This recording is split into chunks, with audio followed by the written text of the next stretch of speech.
पहले Hamas chief Haniyeh और उसके बाद में जिस तरीके से हिजबुल्लाह की चीफ नसरल्लाह को मारा गया और अब सिनवार को मारे जाने का दावा इजरायल ने कर लिया है। सवाल ये कि क्या अब बदला इजरायल का पूरा हो गया? आप देख रहे हैं इंडिया न्यूज। सबसे पहले देश आपके साथ, मैं रचना बंसल। गाजा में हमास चीफ याह्या सिनवार को मार गिराने का दावा इजरायल ने कर दिया है, वो भी तब जब लगातार इजरायल अलग अलग मोर्चों पर युद्ध लड़ रहा है। गाजा हमले में 3 आतंकी मारे गए हैं, ये आईडीएफ की तरफ से दावा किया और साथ ही साथ सिनवार को मार गिराने का दावा भी आईडीएफ की तरफ से किया गया है। साथ ही कुछ ऐसे सबूत भी हैं जो इजरायल की तरफ से सामने रखे गए हैं और ये बताया गया है कि पहले हानिया, उसके बाद में नसरल्लाह और अब मारा गया है सिनवार भी। यानी इजरायल ने अपना जो युद्ध में हमला था वो हमला तो किया ही, लेकिन बदला भी इससे लगभग पूरा हो गया। और सवाल अब ये उठ रहा है कि अगर ये बदला पूरा हो गया तो क्या युद्ध रुक जाएगा? नेतन्याहू ये साफ कर चुके थे कि हमास का खात्मा करना है। नेतन्याहू ये कसम खा चुके थे कि अब हिजबुल्लाह को खत्म करना है। और अब जिस तरीके से सिनवार के मारे जाने का दावा किया जा रहा है, गाजा में हमास चीफ याह्या सिनवार को मार गिराया है आईडीएफ ने। गाजा हमले में 3 आतंकी मारे गए हैं, इसमें सिनवार के मारे जाने का दावा है। सिनवार की हत्या के बाद में बोले हैं बेंजामिन नेतन्याहू, इजरायल का हिसाब चुकता हुआ। ये बड़ी खबर, बड़ा अपडेट है। अगर नेतन्याहू ये कह रहे हैं, नेतन्याहू कह रहे हैं हमास कभी गाजा पर शासन नहीं करेगा, ये साफ कर दिया गया है। और साथ ही सिनवार की हत्या के बाद, सिनवार के मारे जाने के बाद में नेतन्याहू का ये बयान बड़ा मायने रखता है, बड़ा अहम है। 7 अक्टूबर जिस तरीके से इजरायल पर हमला हुआ था, इस हमले में हमास के आतंकियों ने जो कहर बरपाया था, क्योंकि हमास चीफ तो हानिया, लेकिन जिस तरीके से ये हमला हुआ था उसमें सीधे तौर पर ये कहा जा रहा था कि सिनवार की सबसे बड़ी भूमिका है। और अब नेतन्याहू भी कह रहे हैं कि सिनवार की हत्या के बाद में हिसाब चुकता हुआ है इजरायल का। तो सवाल ये, क्या ये युद्ध भी रुक जाएगा? मेजर जनरल रिटायर्ड अनुज माथुर सर मेरे साथ में है, रक्षा विशेषज्ञ के तौर पर। साथ ही साथ मेजर जनरल रिटायर्ड जेके बंसल सर भी मेरे साथ में है, रक्षा विशेषज्ञ के तौर पर। आप दोनों का इंडिया न्यूज पर स्वागत। सबसे पहले अनुज माथुर सर, मैं आपका रुख करना चाहूंगी। जो हालात अभी बने हुए हैं, इजरायल जो अलग अलग मोर्चों पर लोहा ले रहा है, फिर चाहे वो गाजा हो, इधर लेबनान हो, उधर ईरान हो या यमन हो, ऐसे में सिनवार का मारा जाना और नेतन्याहू का ये कहना कि इजरायल का हिसाब चुकता, क्या युद्ध रुक जाएगा अब गाजा में? इस बात का कोई संकेत है क्या? रचना, मैं आपको एक बात बताऊं कि मुझे लगता है कि नेतन्याहू की जो स्पीच है उसमें उन्होंने ये शायद युद्ध का उनका मतलब ये नहीं था कि इजराइल का बदला पूरा, इजराइल का बदला पूरा नहीं है, क्योंकि इजराइल जब तक या तो अपने बंधकों को वापस नहीं छुड़ा लेगा और जो जो जो बचे खुचे हमास के आतंकी हैं उनको उनको उनको हथियार नहीं डलवा देगा, मुझे नहीं लगता कि नेतन्याहू और इजराइल उसके पहले कहीं रुकने वाले हैं। तो ये बात मैं कहना चाहता हूं आपके दर्शकों को कि इस याह्या सिनवार के मारे जाने से मुझे नहीं लगता कि हम इस गाजा युद्ध का अंत देख रहे हैं, लेकिन एक उम्मीद इसमें हो सकती है जब आपकी लीडरशिप पूरी तरह से समाप्त हो जाएगी, जब आपका रेजिडुअल कॉम्बैट पोटेंशियल, मतलब लड़ाई जारी रखवाने की क्षमता बहुत कम हो जाएगी, तो भावना बन सकती है कि वहां से कोई इस प्रकार का प्रपोजल आए कि हम आपके होस्टेजेस को छोड़ देंगे, उसके लिए कोई। तो मुझे लगता है कि ये इतने बड़े लीडर का खात्मा होना शायद इस प्रकार के किसी नेगोशिएशन को शुरुआत दे सकता है। यही अमेरिका ने भी कहा है और मुझे लगता है कि ये संभावना है। लेकिन जिस प्रकार से इजराइल ने ठान रखा है कि वो जब तक इन नॉन स्टेट एक्टर्स को, इन ईरान के प्रॉक्सीज को पूरी तरह से ध्वस्त नहीं कर देंगे, वो रुकेंगे नहीं। रचना, पूरी तरह से ध्वस्त करने का जो अर्थ होता है वो ये नहीं होता है कि तमाम काडर, एक बंदा जो हमास में या हिजबुल्लाह में या हुती में है उसको खत्म कर दिया जाए। उसका मतलब ये होता है कि आप उनकी top level leadership, middle level leadership को पूरी तरह से, लगभग पूरी तरह से समाप्त करें और उनके लड़ने की क्षमता, हथियारों के जखीरे को और उनकी विल को, जो विल एक बहुत बड़ी चीज होती है, विल को इस कदर कमजोर कर दें कि वो आने वाले 15, 20, 25 सालों में दोबारा सिर ना उठा सके। तो ये मेरा ये मानना है कि जब इजराइल कन्विंस हो जाएगा कि उन्होंने ये कर दिया है, हाँ। अब अब वो दूसरी बात रचना, इस ऑपरेशन के बारे में मैं आपको एक बात बताना चाहता हूं कि ये जो ऑपरेशन है ये हार्ड इंटेलिजेंस पे बेस्ड एक बहुत शानदार मिलिट्री ऑपरेशन है, इसमें कोई संदेह नहीं है। आप उनके पास, इजराइल के पास, मेरे को लगता है कि पक्की खबर थी याहिया सिनवार यहाँ पर है, और उस खबर के आधार पर उन्होंने एक सर्च एंड डिस्ट्रॉय मिशन को लॉन्च किया और उस मिशन को सक्सेसफुली एग्जीक्यूट किया और याहिया सिनवार को एलिमिनेट किया। ठीक है, जिस तरीके से अभी तक का अपडेट है, बेंजामिन नेतन्याहू की तरफ से कहा गया है कि इजराइल का हिसाब चुकता हुआ, पहले हानिया फिर नसरल्ला और अब सिनवार का मारा जाना। बेंजामिन नेतन्याहू के उस बयान को सुन लेते हैं, फिर आगे जेके बंसल सर का रुख करेंगे। Gaza. Today, the mastermind of this day of sheer evil is no more. Yahya Sinwar is dead. He was killed in Rafah by the brave soldiers of the Israel Defense Forces. While this is not the end of the war in Gaza, it's the beginning of the end. Gaza. Today, the mastermind of this day of sheer evil is no more. Yahya Sinwar is dead. He was killed in Rafah by the brave soldiers of the Israel Defense Forces.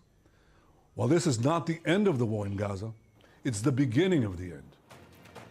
पूरी तरह से जो mastermind है 7 अक्टूबर का Sinwar वो खत्म हो गया है। जेके बंसल सर, एक सवाल तो ये भी कि अगर इजराइल का हिसाब चुकता हो गया तो क्या गाजा की तरफ शांति हो जाएगी? इधर हिजबुल्लाह का खात्मा करने के लिए तो लगातार आईडीएफ आगे बढ़ रही है, अलग अलग स्ट्रैटेजी अलग अलग दिशाओं में चल रही है। फिर दूसरा सवाल ये भी, हमास चीफ हानिया मारा गया, सिनवार के खात्मे की खबर वो भी सबूतों के साथ में, उधर नसरल्ला मारा गया। क्या हमास का खात्मा ये होगा या फिर जब कोई हेड नहीं, कोई चीफ नहीं, तो क्या हमास इससे प्रभावित होगा? Archana ji, good morning, thank you very much for inviting me. देखिए, इसको बहुत बड़े लार्जर पर्सपेक्टिव में देखना पड़ेगा। वो इसलिए कि इजराइल का कोई बदले का बात नहीं है, इजराइल को अपने आप को सेफ करना है और सिनवार के मारने से वो कमजोर हुआ है। लेकिन जो टेररिस्ट होते हैं ये कभी जो अब उनकी तो भावना ही मर जाने की होती है, या जो अंजाम था जो सिनवार का हुआ ये उसने सोचा हुआ था, प्लान किया हुआ था। उनकी तकरीर में ये लिखा हुआ था, जो उनकी तकरीर है पुरानी सिनवार की, कि हम जब तक लड़ते रहेंगे जब तक हमारा खात्मा ना हो जाए या हम बिल्कुल ख़त्म ना हो जाए। और इसको बहुत पहले से ही सिनवार को मारने की कोशिश चल रही थी इजराइल की तरफ से, और एक बार इनको लोकेट कर लिया था। लेकिन उस समय सिनवार जो है वो बंदूकों के साथ था, इसलिए इजराइल ने अटैक किया। अभी जो है क्लियरली जो आईडीएफ ने कहा है कि बाई चांस है कि इनको जो ये मारा गया है, क्योंकि ये एक बिल्डिंग से दूसरी बिल्डिंग में, 2 इनके साथ और थे इसके साथ में, और जब वो भाग रहे थे तो उस समय कम्बैट लड़ाई में ये मारा गया और फिर ये कंफर्म हुआ ड्रोन अटैक से। यहाँ पर एक बात और सोचने वाली है कि इजराइल बहुत दूर तक की सोचता है। वो ये सोचता है कि हमको अपने से चारों तरफ सेव करना है, हमको हमास से भी सेव करना है, हिजबुल्लाह से भी सेव करना है, ईरान से भी सेव करना है। और तो और इजराइल ने अमेरिका को ये कहा है कि this is the golden opportunity for us to destroy Iran, या ईरान को जो उसकी कैपेबिलिटी को खत्म करना। तो उनका एम जो बहुत लॉन्ग है, उनका एम ये नहीं है कि उन्होंने हमास को या उसके लीडर को खत्म कर दिया तो बदला पूरा हो गया। हाँ, इतना बात जरूर है कि अभी इसके 2 रिपरकशन हो सकते हैं, या तो हमास अभी टेम्परेरी कमजोर हुआ और बंधक किसी तरह से छुड़ा लिए जाएं, या उनको कमजोर करके वो भाग रहे हों। दूसरा ये भी हो सकता है, रिपरकशन ये भी हो सकता है कि जो टेररिस्ट हैं, जो हमास के टेररिस्ट हैं, वो एक बौखलाहट में कि हमारा लीडर मारा गया, हो सकता है बंदूकों की वो को मार भी दे, ये भी पॉसिबिलिटी है। जहां तक लड़ाई बंद होने की बात है वो बिल्कुल नहीं होगी। कारण उसका ये है कि ईरान ने ये कहा है कि हमारी स्पिरिट बड़ी है और हम मजबूत हुए हैं इससे, जो है हमास के लीडर के मरने के बाद में। इसी प्रकार से हिजबुल्लाह ने भी ये कहा है कि हम जो हैं इसको लड़ते रहेंगे। और आप ये देखिए कि अगर हमास चाहे भी तो वो, या गाजन में जो फलस्तीन चाहें भी कि हाँ हम आगे झगड़ा ना करें, लड़ाई ना लड़ें और शांति की ज़िंदगी जिएं, लेकिन जो ईरान है वो शान से बैठने नहीं देगा। और वो सबसे बड़ा दुश्मन है फलस्तीन का। और हमास में जो है ये फलस्तीनी भी कुछ लोग अभी ये कह रहे हैं, खुशी मना रहे हैं कि जो ये हमास का लीडर था सिनवार, उसकी वजह से सब कुछ ये हुआ है और उसका मर जाना ही ठीक रहा है। लेकिन ये बहुत एक फ्लूइड सिचुएशन है। अभी पॉसिबिलिटी ये है कि बंधक छुड़ा भी लिए जाएं। हालांकि जो अमेरिका का वक्तव्य आया है और जो जो बाइडेन ने कॉन्ग्रेचुलेट किया है नेतन्याहू को और उम्मीद जगाई है कि आगे कोई एक बंधकों के साथ में डील करके बंधकों को छुड़ा लिया जाए और गाजा में एक शांति रहे। कमला हैरिस ने भी अपने स्टेटमेंट में कहा है कि याहिया सिनवार के मारे जाने से ये है कि शांति आ जाएगी, उसमें जो है बंधक भी छूट जाएंगे। और उन्होंने खासकर ये भी कहा है, क्योंकि उनका एक पॉलिटिकल स्टेटमेंट था चुनाव को ध्यान में रखते हुए, कि जो फलस्तीनी हैं वो भी शांति से जी सकेंगे। तो अभी वक्तव्य बहुत आ रहे हैं, लेकिन जिस तरह का माहौल हो और जो इजराइल ने ठाना हुआ है कि वो ईरान से बदला लेने के लिए उसने पूरी तैयारी की हुई है और थार्ड जो है ये डिफेंस सिस्टम आ गया है, उस तरफ जो है अमेरिका ने अपनी कैपेबिलिटी को दिखा दिया है। यमन में एक B-2 बॉम्बर का अटैक करके हूती के पास में वो ये दिखाना चाहता है अमेरिका कि जो ईरान को ये मैसेज कन्वे करना चाहता है कि अगर उसने काउंटर अटैक किया तो हमारे पास में उनके वेपन्स को खत्म करने के लिए B-2 बॉम्बर जो स्प्लिट बॉम्बर है उसकी कैपेसिटी बहुत भारी कैपेसिटी है, वो किसी भी स्थिति तक जा सकता है। वो GBU-57A भी बॉम्ब लेकर के जा सकता है और उनके जो अंदर में बंकर के अंदर में जो हथियार हैं उनको खत्म करेगा। उस बॉम्ब का वेट 12 टन है और लंबाई 6 मीटर है, तो वो बहुत खतरनाक इरादे हैं। तो इस समय अभी कुछ कहना, हालांकि अच्छी बात है जो स्टेटमेंट आए हैं यूरोपियन कंट्री से भी, वो यही है कि हाँ हो सकता है कुछ शांति स्थापित हो जाए, अच्छी बात है, ये सोच रखनी चाहिए। लेकिन मुझे नहीं लगता कि ये कोई शांति की तरफ है, ये आगे बढ़ेगा। जी रचना। यानी आपको लग रहा है कि युद्ध अभी और ज्यादा भड़क सकता है? एक तरफ तो बेंजामिन नेतन्याहू कह रहे हैं कि हिसाब चुकता हुआ 7 अक्टूबर को जो मेन मास्टरमाइंड था सिनवार, वो अब मारा गया है। लेकिन अनुज माथुर सर, अगर ये युद्ध अब यानी चूंकि अगर अलग अलग चीफ का, हमास चीफ का, हिजबुल्लाह चीफ का अगर गेम ओवर हुआ तो क्या युद्ध वाला गेम ओवर कभी नहीं होगा? और अगर वो वाली बात है कि हाँ पूरी तरह से खात्मा होगा, तो मुझे तो ऐसा लगता है कई साल इसमें निकल जाएंगे। रचना, मैं फिर थोड़ा सा रिपीट करूंगा। क्या होता है कि जब भी कोई इस प्रकार का आतंकवादी संगठन होता है, आप थोड़ा सा इतिहास में चलें तो अलकायदा, आज अलकायदा कहाँ है? आपको अलकायदा के छुटपुट छोटे मोटे ऑर्गेनाइजेशन को, ग्रुप्स को छोड़ के कुछ नजर नहीं आ रहा है। उसको कहते हैं किसी भी आतंकवादी गुट का एक प्रकार से खात्मा होना। लीडरशिप खत्म, लड़ने की ताकत खत्म, हथियार गोला बारूद कम, हिम्मत उनकी खत्म। लीडरशिप, उससे क्या होता है? वही चीज हमास, में आपके चैनल पे कई बार पहले कह चुका हूं, हमास एक विचारधारा है, आइडियोलॉजी, और आइडियोलॉजी को कभी कोई खत्म नहीं कर सकता। लेकिन उस आइडियोलॉजी को इस हद तक डेग्रेड करेंगे इजराइल वाले कि वो आने वाले समय में जिस प्रकार से अलकायदा आज कुछ नहीं है, उसी प्रकार से आने वाले समय। इसीलिए सवाल मैंने आपसे पूछा कि ये एक विचारधारा है और इसका पूरी तरह से खात्मा हो जाए, ये तो असंभव सी बात लगती है। फिर बेंजामिन नेतन्याहू के मन में, दिल में, दिमाग में आखिर क्या चल रहा है जो वो इस युद्ध को खत्म होने नहीं देना चाहते? अब ऐसे में इजराइल ने बड़े ऑपरेशंस भी किए हैं, अलग अलग मोर्चों पर लोहा भी लिया है और इसमें अपने दुश्मनों का गेम ओवर भी किया है। 3 बड़े दुश्मन, 3 बड़े वो चेहरे जिनका खात्मा इजराइल ने कर लिया है। इसमें सबसे पहले नंबर पर आता है हानिया, हमास चीफ हानिया का खात्मा किया। फिर उधर हिजबुल्लाह चीफ नसरल्लाह का पूरी तरह से खात्मा, और उसके बाकायदा सबूत आईडीएफ की तरफ से सामने रखे गए। और अब सिनवार का खात्मा कर देना, यानी कि सिनवार को जान से मार डालना, वो भी सबूतों के साथ दिखाना। यानी आईडीएफ एक एक करके कदम आगे बढ़ा रही है। इसमें बड़ा नुकसान आईडीएफ का भी हुआ है, इजराइल का भी हुआ है, लेकिन बावजूद उसके अपने दुश्मन को खत्म करने के इरादे आईडीएफ में कम नहीं है और उसका पूरा जो इंस्ट्रक्शन का काम है वो बेंजामिन नेतन्याहू का है। और बड़ी बात यह भी कि बड़ा सपोर्ट अमेरिका की तरफ से लगातार बेंजामिन नेतन्याहू और इजराइल को मिलता रहा है। जेके बंसल सर, एक के बाद एक 3 बड़े चेहरे, ये 3 बड़े हेड, 3 बड़े चीफ जो कि ढेर कर दिए गए आईडीएफ के जरिए। अब बेंजामिन नेतन्याहू अगला कदम क्या उठा सकते हैं? और अगर ये ऐसे ही कदम उठाए जाते रहे, अभी तो हम गाजा में देख रहे थे, पिछले ही दिनों का आंकड़ा है जहां 42,000 से ज्यादा लोगों की जान जा चुकी है। उसमें कुछ हमास के आतंकी होंगी, लेकिन बड़ी संख्या आम लोगों की है, महिलाओं की, छोटे बच्चों की है, बेगुनाह लोगों की है। अब वही चीज लेबनान में नजर आ रही है। जानकार ये भी कह रहे हैं कि दूसरा गाजा अब लेबनान बनने वाला है। बिल्कुल ठीक कहा रचना जी आपने। ये बेंजामिन नेतन्याहू पहले ही कह चुके हैं, हम लेबनान को गाजा बना देंगी। कारण उसका ये है कि जितने भी आतंकवादी हैं, प्रॉक्सी हैं, ये जाकर के जनता के बीच में लड़ते हैं और तो और इन्होंने जो एक जो यूएन पीस कीपिंग फोर्स के संरक्षण में है उनको भी आर्ट बना के किया। तो जब ऐसी स्थिति होती है तो वो तो सिविलियन मारे ही जाएंगे। अटैक तो हिजबुल्लाह भी कम नहीं कर रहा है इसके पास में इस पे इसराइल पर, लेकिन इसराइल में तो अपने जो जो लोग हैं उनको बंकर में भेज देते हैं, कुछ को शिफ्ट कर दिया गया है। 60,000 लोग जो हैं उत्तरी इसराइल से कर दिए गए हैं। मैं यहाँ ये बात बताना चाहता हूँ कि जो ये 3 प्रॉक्सी हैं, प्रॉक्सी तो बहुत सारी हैं, जो ऑक्टोपस है ईरान का, उसमें हुती, हमास, हिजबुल्लाह, ये 3 जो मेन हैं, जो जो रिंग ऑफ फायर है, और ये खत्म इसलिए भी नहीं होंगे क्योंकि इनका जो सूत्रधार है, जो इनका नली है, वो जुड़ी है ईरान से। ईरान से कोई खत्म होने नहीं देगा। अब आपने देखा, मैं अभी अगर हिजबुल्लाह की बात करूं, हिजबुल्लाह में नसरुल्लाह के मारे जाने के बाद में और बहुत सारी लीडरशिप को खत्म करने के बाद एक थोड़ा सा लल पीरियड आया कि हाँ अब ये खत्म हो जाएंगे।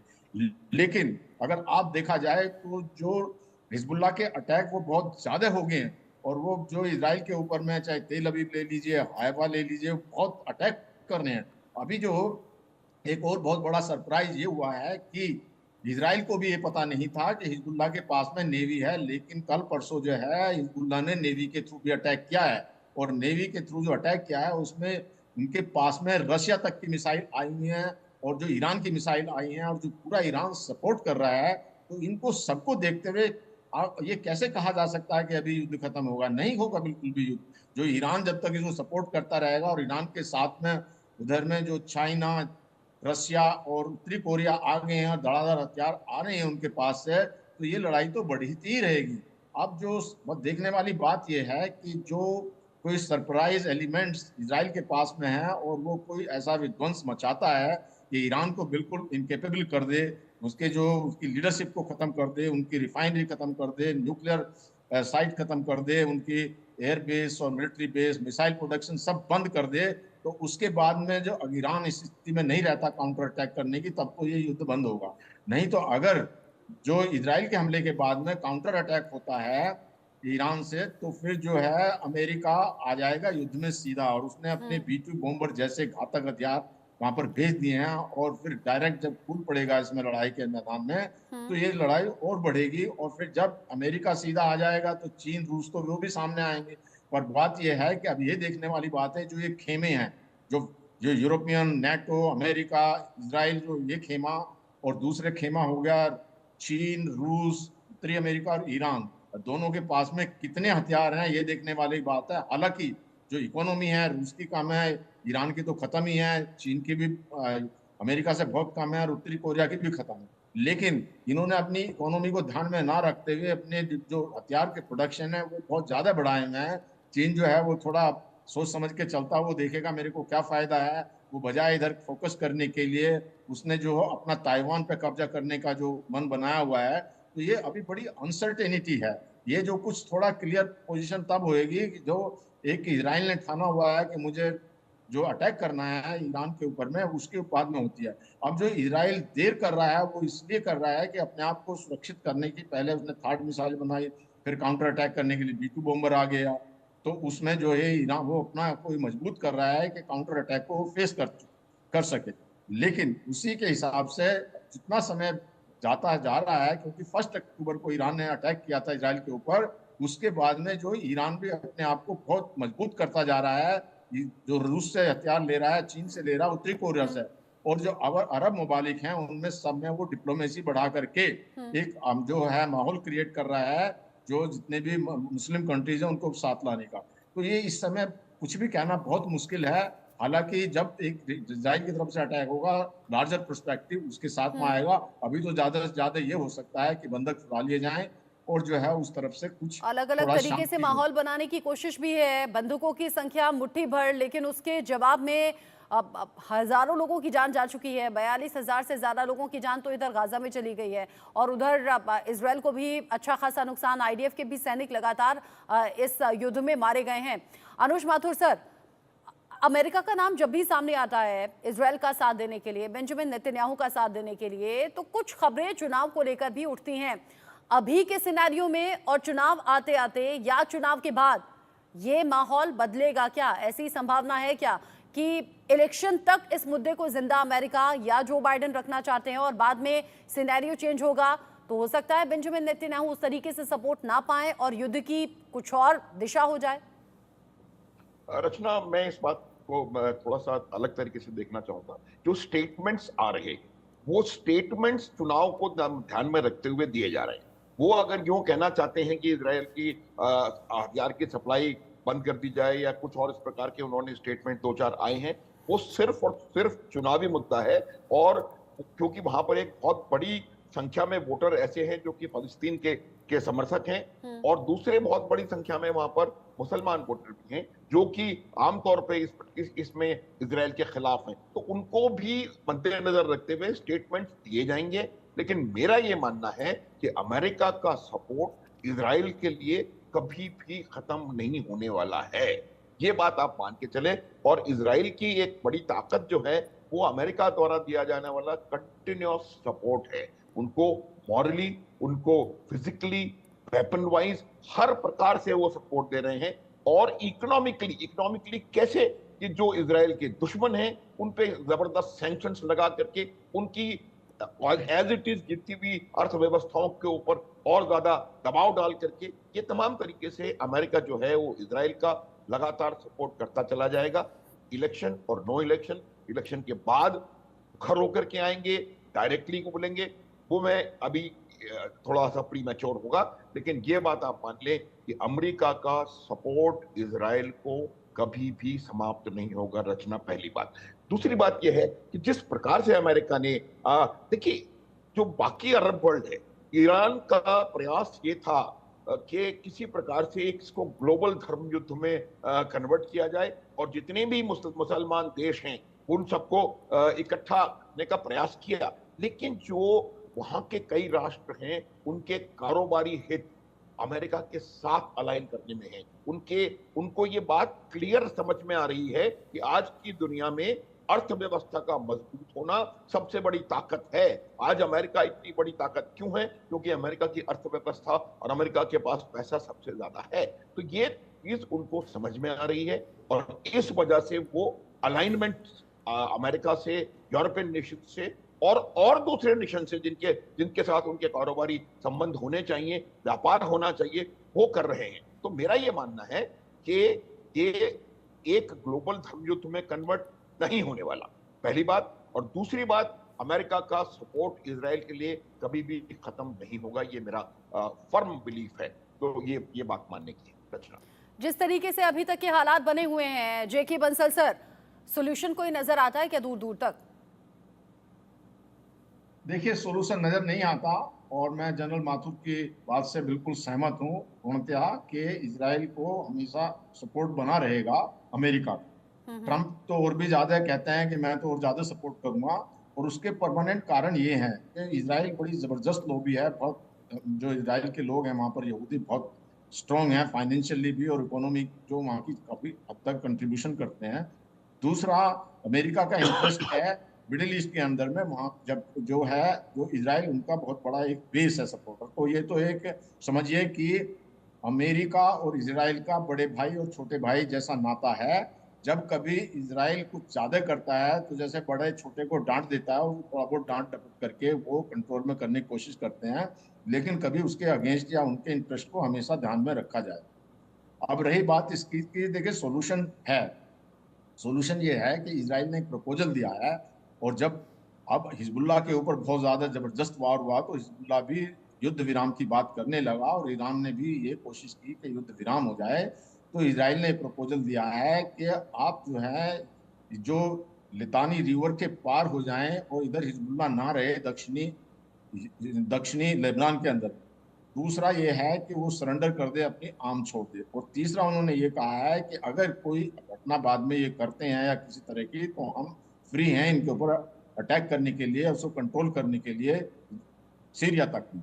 तो अगर ये तीन बात मान लेते हैं तो हम उसको युद्ध को विड्रॉ मतलब कर सकते हैं। तो एक समय पे जो हिजबुल्लाह भी बहुत घबराया हुआ था और ईरान भी बहुत नर्वस था, लेकिन अब जब से उनको सपोर्ट मिला है रूस का, चीन का और उत्तरी कोरिया का, तो वो फिर दोबारा उन्होंने पैंतरे दिखाने शुरू कर दिए हैं। जैसा मैंने कहा कि अभी जो हिजबुल्लाह बहुत अग्रेसिव है, जो वो इजराइल को बहुत डैमेज कर रहा है, उन्होंने अपनी नेवी को भी इसमें उतार दिया है, इसी तरह से जो है हुती भी उधर जो वो कमजोर करने की उसका, हालांकि उसके ऊपर बहुत अटैक हो रहे हैं, फिर भी वो कमजोर नहीं हो रहा है।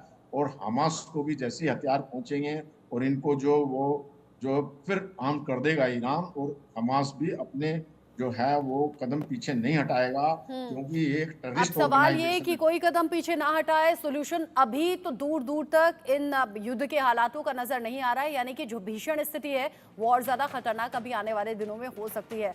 बहुत शुक्रिया आप दोनों का ही, अनुज माथुर सर, जेके बंसल सर, इस डिस्कशन में इंडिया न्यूज के साथ जुड़ने के लिए। इसी के साथ वक्त छोटे से ब्रेक का यहाँ पर हो गया है। ब्रेक के उस पार भी इंडिया न्यूज पर खबरें जारी हैं, कहीं मत जाइएगा।